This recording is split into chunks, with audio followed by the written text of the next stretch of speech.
Magandang umaga po, Manong Ted at pati na rin po kay DJ Chacha at sa ating mga taga-pakinig at taga-subaybay po sa programa po ninyo. Alright, Cha, go ahead please. Yes po. Direktor, salamat po sa panahon. Ito nga po, sunod-sunod yung anunsyo no, over the weekend. Ito mga shipping companies po natin tungkol po sa kanilang fare increases. Dahil pa rin po sa pagtaas ng presyo ng langis sa world market po yan. Para lang po maintindihan din ng mga kapatid natin na nakikinig at nanonood po sa atin ngayon, ano ang papel po ng Marina dito sa mga pag-review nitong fare adjustments ng ating shipping companies? Ang DJ Chacha, gusto ko lang pong ipaliwanag po na ang rate po ng domestic shipping po natin ay deregulated.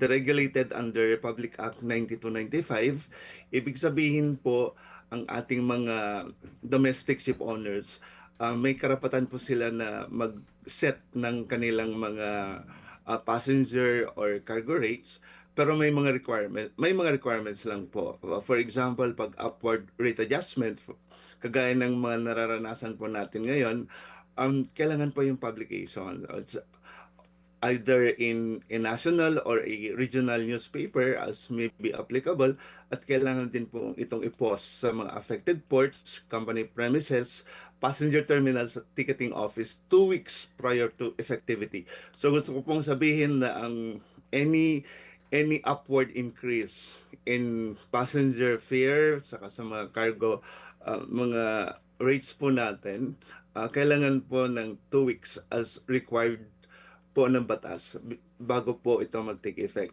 Tapos pag may bumaba na po ang presyo ng mga gasolina, kailangan din po yung requirement for publication sa mga affected ports, sa mga shipping company premises, passenger terminals.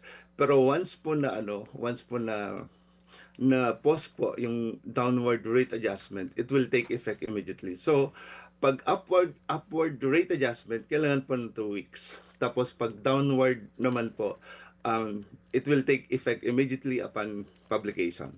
Sir, para lang din po, Direktor, no, para lang mas malinaw. So kung deregulated, ang ibig sabihin po ba nun, pwedeng magtaas ng pasahe ang mga barko. Ang gagawin lang is to notify Marina 2 weeks before, kagaya po ng mga nabanggit ninyo, para po sa magiging taas presyo nila sa pamasahe. Hindi nila kailangang humingi ng approval from Marina or any government agency. Kumbaga, they can do it on their own. Ang kailangan nga lang po, to notify you guys. Ganun po? Tama po. Because the original intention po ng Republic Act 9295 ay for us to be able to foster competition in the domestic shipping industry, kaya na-deregulate po 'yan.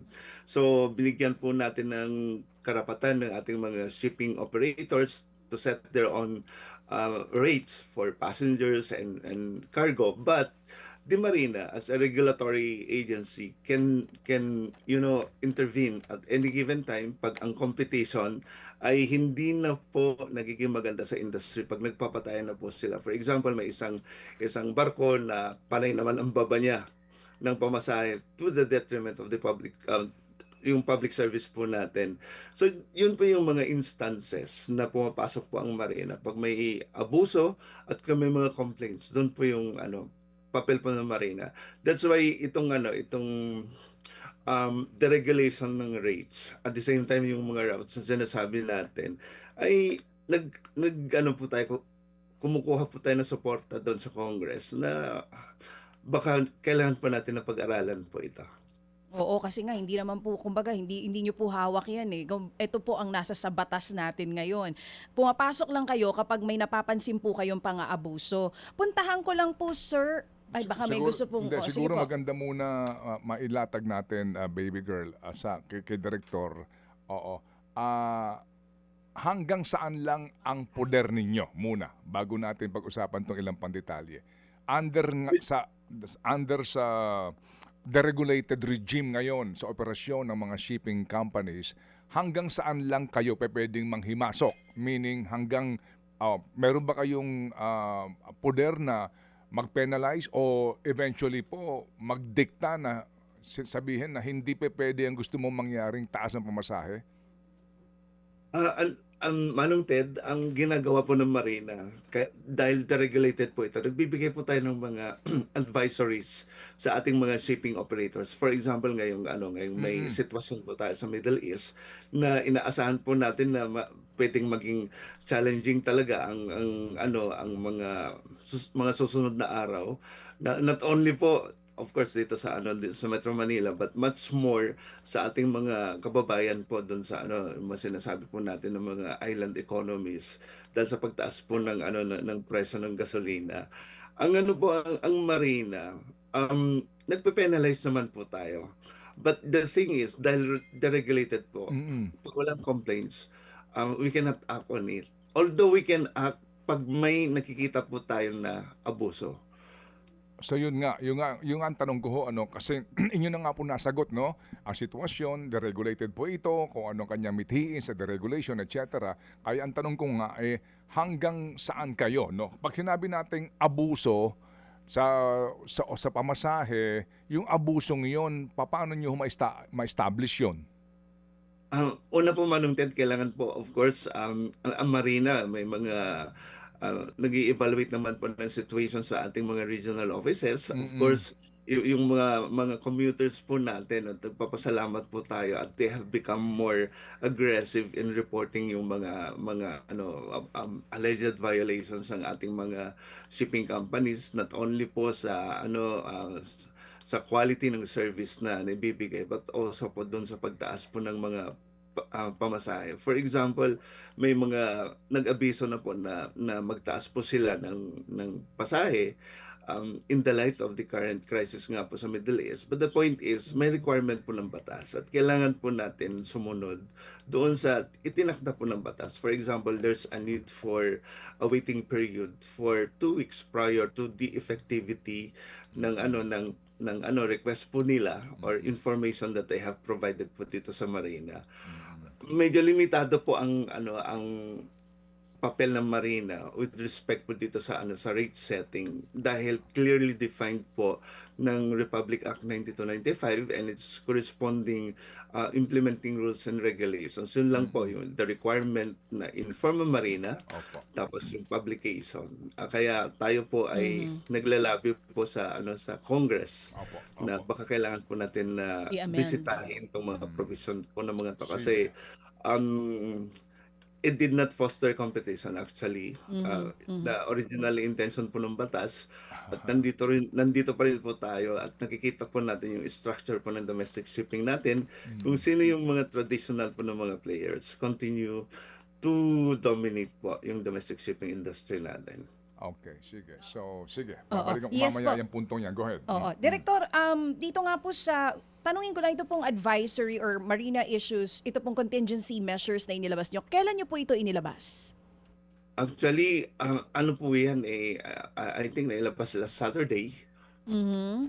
Ito po yung contingency measures to address the impact po ng Middle East Yes crisis. po. Oo, for hawak the po namin Philippine ito ngayon. Maritime. Ito, all domestic shipping companies, ship owners, ship operators, charterers, cargo owners, shippers, and other maritime entities concerned. Ukol nga po ito doon sa pag-address ninyo sa impact pa rin ng Middle East crisis natin. Sir, medyo curious lang po ako. Nakalagay po kasi dito sa advisory ninyo na pinapayagan nyo nga po hanggang 20% increase or fuel surcharge sa pamasahe. Paano po natin na-compute na 20% yung pwede po nilang maidagdag? Saan po galing yun? Actually, hindi ko lang po nadala po yung may computation po tayo sa franchising service at the same time yung mga pakipagtulungan na rin po ng ating mga regional directors. There is a basis kung bakit pinanukala po natin na it should not go beyond 20% of the base fare. Base fare po ito yung adjustment will only cover ngayong panahon po na nagkakaroon po tayo ng mga challenges. Meron po, may basis, may computation po sila kung bakit nag-arrive po sila sa 20% na hindi Oo, naman po oo. masyadong apektado ang ating although sabihin natin apektado po ang ating mga commuters at kailangan din po natin tulungan ang ating mga domestic shipping operators. Capital intensive po yan at like in the past, wala naman pong mga subsidies. na naibibigay po sa maritime Okay. transportation Oo. systems po Oo. natin. Okay. Oo. Director, sabi niyo po 20% sila. You're talking about the shipping companies. Sa kanila po ba ganito? Sino po yung sila na sinasabi niyo? Ano po, yung 20% marina po yung nag-set at Oo. may computation pa yun, tayo niyan. Mm. At hanggang doon lang po sila. Oo. Oo. Pero kung lalagpas po sila sa 20%, kailangan po sila na um, mag-submit sa Marina at i-evaluate po natin. And at Okay, the end of the sige. day, ang interest po natin is to balance the interests of our commuters and at the same time yung mga negosyante rin po natin. Sige po. Okay. So, Director, ganito. Ito hong announcement nitong halimbawa, no, itong Montenegro Shipping Lines para po sa Batangas Calapan na ruta ho nila. Itong binabanggit daw po na from 528, one way po ito, magiging 600. Nag-announce sila, March 9 po itong laman po na balita. Nangangahulugan po na they have how many days muna po na notice dito. Kailangan pa po ito ng publication ho o posting po doon sa pantalan. Paano? Ano po ang sinasabi po ng batas kasi is or. So, pwedeng publication po sa posting po sa mga conspicuous places Aha. sa mga affected na mga ports at pag intra-regional naman po yung ruta po ng ating mga shipping services. Maganda rin po na may publish sa mga regional publications. May mga newspapers Okay. naman po ang ating mga regions. Pero hindi yan requirement, as in hindi po siya prerequisite, no? Bago po sila magpatupad. Prerequisite po. Kailangan Okay. muna silang tumupad Mhm. sa publication requirements saka yung information sa Marina. So, pag nag-announce lang po sila via Facebook Oo. and so on and so forth na wala naman pong information sa Marina, we do not take that as a notice to the Maritime Industry Sige. Authority. So, gawin natin case study itong Montenegro Shipping Lines na ito. So, sila po ay nag-anunsyo daw po ng umentong ito. So, sa kanilang pag-aanunsyo, kailan ito magiging effective kung bibilangin po natin kung sila po ay nakapag-comply sa mga requirements? Ano po ang sinasabi po ng batas, Manong Ted, ay 2 weeks. Klaro po yan. Okay. So, plus 14 days yung March 9. Okay? Tama. Apo. Kung sakasakali na March 9 nga po. Right? Opo, opo. Okay, sige. So, sir, yung pong cargo, paano po ang usapin po sa mga cargo ng mga shipping companies po? Ano rin po yung 20% na sinasabi po natin, covered na po yan yung passenger saka yung cargo. Yung rates po nila should not go beyond 20% during this period only po. Okay, so again, maaari sila mag-umento ng kanilang singil hanggang 20% po lamang sa period Yes na po. ito. Okay. Yung pong Maximum po. Opo. Sige. So, sir, yung pong sinasabi nyo na period na ito, ano yan, kailan po babalik sa normal kung sakasakali? Meron ba kayong benchmark ng presyo po ng crude oil sa international market o sa pump prices sa Pilipinas? Actually po yung basis po natin for yung period na sinasabi po natin, wala pong na-establish na benchmark ang Marina, but we will rely of course dun sa mga issuances po ng Executive Department, the Office of the President, at may mga issuances naman po na pinapatupad po natin sa executive na for example, tayo ay nasa 4-week na 4-week work day. Siguro pag bumalik na sa normal, that's I assume personally, I assume na dapat na rin po na magbaba ng presyo I mean yung mga pamasahe, lalong-lalo pag nakikita na po natin na may pagbaba po ng mga prices po ng crude oil and Okay. other products po. Opo. Kapag ho kasi, ang sabi nga ho ninyo, ang problema sa industriyang ito, kasi nga po capital intensive ito, mahal ng barko eh. Pati po yung kanyang maintenance at malaki po din ang manpower requirement nito. Kaya yung investor ho dito nangingilag kasi nga sa hirap din po siguro ng ilang pang mga panuntunan sa gobyerno. So sir, sa mga ilang pong island provinces na may monopolya ng mga shipping lines, sila lang bumabiyahe dito. So kapag ho ganon, sila din po maaari magdesisyon kung hindi na ako babiyahe doon, Kumbaga, kasi kakaunti sasakay sa akin, malaki yung aking cost sa fuel, etc. Sa kanila lang po yun. Walang say dito ang marina para sa tinatawag po na mga mercy trips. Kumbaga, kahit nalugi ka, biyahe ka kasi alam nga namang walang maging ano doon, masakyan ng mga tao doon. Ang Manong Ted, yung deregulation po natin sa domestic shipping industry, if you may allow me Mm. to provide this perspective.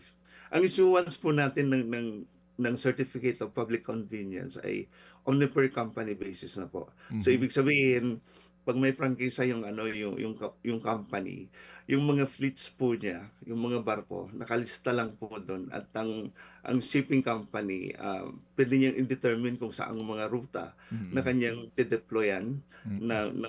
ng mga ruta provided na kasama po ito sa Certificate of Public Convenience. Ito nga po yung ano natin, mga nakikita po natin na butas. Mm. But because ang pag-ano naman po, ang issuance po ng CPC, of course, it comes within the context po ng franchise.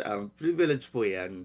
At ang ating mga CPC holders, hindi po nila basta-basta iwanan yung kanilang mga ruta. Otherwise, that will be a violation po dun sa terms and conditions ng CPC at that can be a basis for the revocation po Oh, ng sige. So, naisip po okay. natin. So, ah, kumbaga, ang sagot sa katanungan ko, kung meron pong mga ruta na sila lang po bumabiyahe doon, tapos sa kadahilanan po na ang taas ng presyo po ng petrolyo, hindi sila babiyahe, hindi nila pwedeng gawin po iyon o kailangan na naman po mag-advise po sa inyo? Paano nga kasi kung sila lang bumabiyahe doon sa mga islang ito?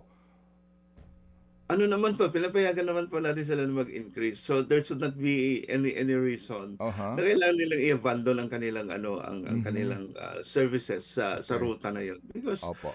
yan po yung nature ng pagnenegosyo nila. Otherwise, Mhm. that can be construed as abandonment Okay. unless ang issue is maritime safety at Opo. hindi pinapayagan na lumayag. So at the Mm. option po ng CPC holder, kung may barko po siyang i-deploy as a replacement, pag wala naman po, that's the time that Marina intervenes. Okay, alam po naman natin na dito po sa mga island na mga provinces nito o towns, hindi lang po mga malalaking shipping companies ang bumabiyahe dyan. Meron din po mga bangka-bangka na binibigyan po ng local franchise, di po ba?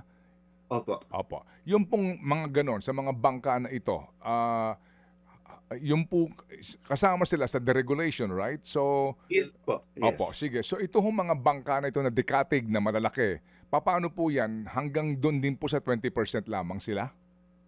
Yes po. Yun po Okay? yung sinasad po ng Okay. advisory po natin. Mhm. But prior to the issuance po ng advisory na to at pag sila ay nagtaas na ay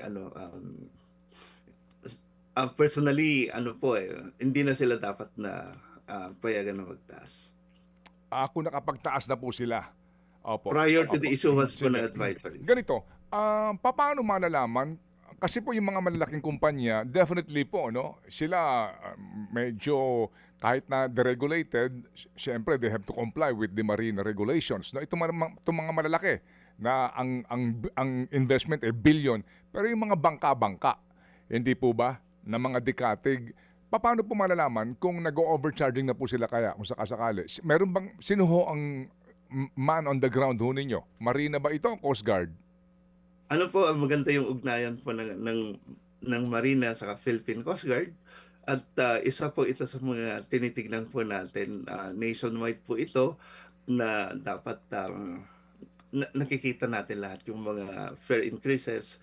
Kasi at the end of the day, it's all the public that matters sa mga ganitong sitwasyon. And the more that we have to be more vigilant because we do not like that some na mga ibig sabihin mga I mean those with vested interest may be taking advantage of the situation. Yun po yung ina-avoid po natin. Sige nga po. So who's in charge para magsabi po na you are overcharging? Ito pong mga solo franchise kumbaga na mga bumabiyahe po doon sa mga isla-isla, Direktor. ang role po ng ating mga commuters ay napaka-importante po. So, we have been actively, campaigning not only safety campaign sa ating mga sa countryside, sa ating mga local government units na Mm. may mga memorandum of understanding po tayo. Aha. Ang kailan po nila mag-report sa atin. So, yung sitwasyon na to can only be mitigated if the approach is a whole of society approach.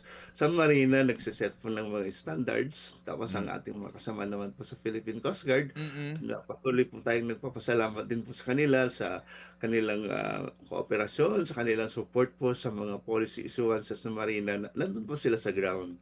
At may mga regional offices din po tayo, extension offices nationwide, although kulang po tayo ng tao, na pupunta rin po sa ports once in a while. And of course, yung role po dito ng local government unit na napaka-importante. At the same time, yung ating mga negosyante, Ah, sa mga panahon na to, dapat Sige po. po tayo, kailangan po natin magtulungan. Opo. Sir, kung alam po lamang ninyo, mga ilan ho ba ang mga island provinces or towns na meron pong ibinigay na franchise ang Marina? Meron ho ba kayong data ron?